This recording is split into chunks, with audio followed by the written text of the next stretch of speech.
tragedy chanting at football matches has been widely condemned for decades, but that hasn't stopped a minority of supporters from continuing to sing songs about tragic events involving the opposition. Yeah, with no end in sight to these deeply offensive songs, our reporter Ben Ransom held a debate with supporters from Liverpool and Leeds, along with Jamie Carragher and Blott from the Football Supporters Association, to try to uncover why it's still happening and what can be done to eradicate tragedy chanting. A warning that the following contains descriptions of events that some might find upsetting. Gareth Senior, Leeds United fan, season ticket holder since the 80s, away season ticket holder as well for a very long time, so I travelled all across Europe. I was in Istanbul in 2000, April 2000, the night before our UEFA Cup semi-final with Galatasaray. There was about maybe 20-25 of us in a bar when we were attacked by local Galatasaray supporters. Unfortunately, two of the lads that were with us, Kevin and Chris, were murdered in cold blood, and it's difficult to handle, to accept. It's harder for some than others, and it's been hard to try and educate people about the wrongs of the words that are being used. You know, we confronted some Leeds fans at Old Trafford this season when we played there on a night game, and their initial reaction was violent towards us. It's that old sort of 70s, 80s attitude of, well, we're at football, real life goes out of the window, I can do and say as I want. It's an old-fashioned view because, you know, okay, we have free speech, but speech of hate speech and stuff like that has consequences, and I don't think people really realise that the hurt that their voices, their words can have, the impact on you. I'm Charlotte Hennessey, and I'm the daughter of Jimmy Hennessey, who was unlawfully killed at Hillsborough. I was 6 then. I'm now a 41-year-old mother of 4 sons who are impressionable and massive Liverpool fans.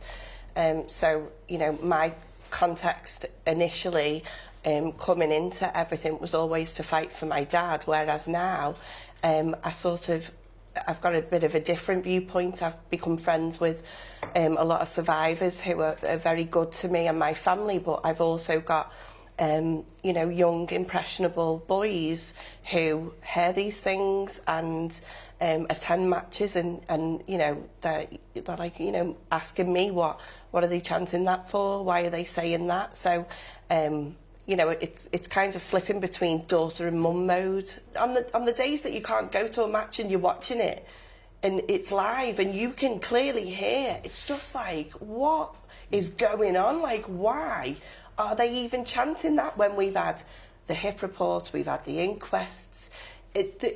Liverpool fans have been completely vindicated of any wrongdoing. So why are we back at this point now? I think the growth of social media in the last 5 to 10 years has had a massive impact, where people feel as though they are able to hide behind a nom de plume or whatever, or a hidden face or somebody that's not them. I never knew about those chants because social media didn't really exist. YouTube wasn't a thing, but now it's like all over TikTok, it's a meme. There's these troll accounts and they share and make memes out of Hillsborough victims who are squashed up against those fences. They're actually dying in that moment.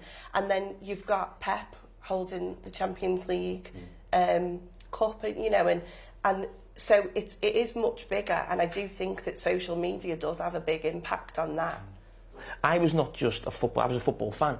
So I mean, I was on the terraces going home and away to watch Everton as a kid, and I heard those chants about what happened at Munich. So, you know, there's people in every set of supporters who basically go too far in things that they said. And I remember that as a child. As a player, you'd always knew it was there, certainly probably against Manchester United, because that rivalry was so toxic, really. And I think all of us around here, we love rivalry. We love that thing of coming up against your rivals, getting one over them football-wise. But it's when it goes too far, and I think we're definitely at the stage now, and I think it's great that we're actually coming together and doing something about this, because this is not something that probably is new. The day and age that we live in now, certainly, we've got to do as much as we possibly can, and all supporters, I think, when we're in this type of environment, can come together and say, right, this is not right, we can't accept this going on any further, and we've got to try and do something about it. Joe, can I bring you in here?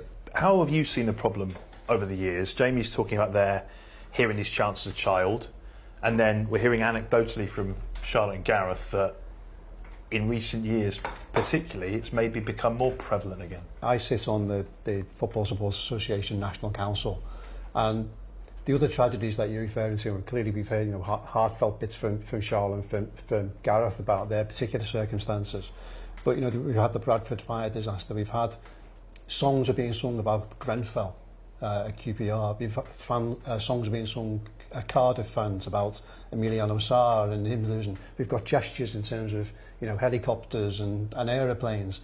Enough is enough. This is the time now to take back some both control but also responsibility, education and leadership. I mean, interestingly, the education programme I think is fantastic what the Premier League are going to be doing now.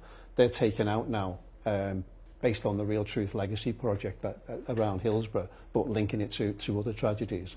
So going out to all the schools, so there's a programme there that will start off in an assembly, but also then give the kids an opportunity to learn more, but also then to give their views on things as well. And I think that, you know, the ambition then would be, wouldn't it, that if the 14-year-old daughter saying to her dad, "Dad, what you've just said there's on a board, you've got to stop because I've learnt about that and it's wrong." I think we probably need to do this with tragedy chanting as well, and I think that would be a great way of trying to help get to the position that we all want to get to, where we have a great rivalry, we don't cross that line. And because I don't think anyone's set of supporters want to be tarred with this brush, and I'm really strong on the fact that this is not any certain club that anyone's getting a finger pointed at, because we've all been in football stadiums where we've heard things against our club, and we've been there when, you know, there's a few idiots within our crowd who are saying it about another club as well. So I think if we could maybe start pointing the fingers at clubs and sets of supporters. It is that education for them, and it really does shape them as a person, and I do think that going forward that is the right way. I don't think, you know, prosecution and whatever it is always going to be the right way. Let's finish with some final messages. Just in a sentence, if you can, I'll work my way around. Have you got a message to fans out there, maybe who have either participated in chants, heard people making these kind of tragedy-related chants? We'll just work around just a single sentence and what you'd like to say to them finally. My only view is don't do it. Just think of the human impact that your words have on other people that have lived through this and continue to live through it. So, you know, rise above it, support your team, but be mindful. Yeah, the same. It's the real world impacts, but, you know, keep the passion, but drop the poison. From a personal perspective, the death of our loved ones is not your football banter. Look to get the points on the pitch, not score the points off the pitch. You know, we don't need that. You know, support your own team to get them across the line and win a game of football. That's what we all want to go to football for. But, you know, this point scoring and tragedy chanting is far too much of football. Brilliant. Everyone, thank you very much for being so open. I really appreciate it. Thank you.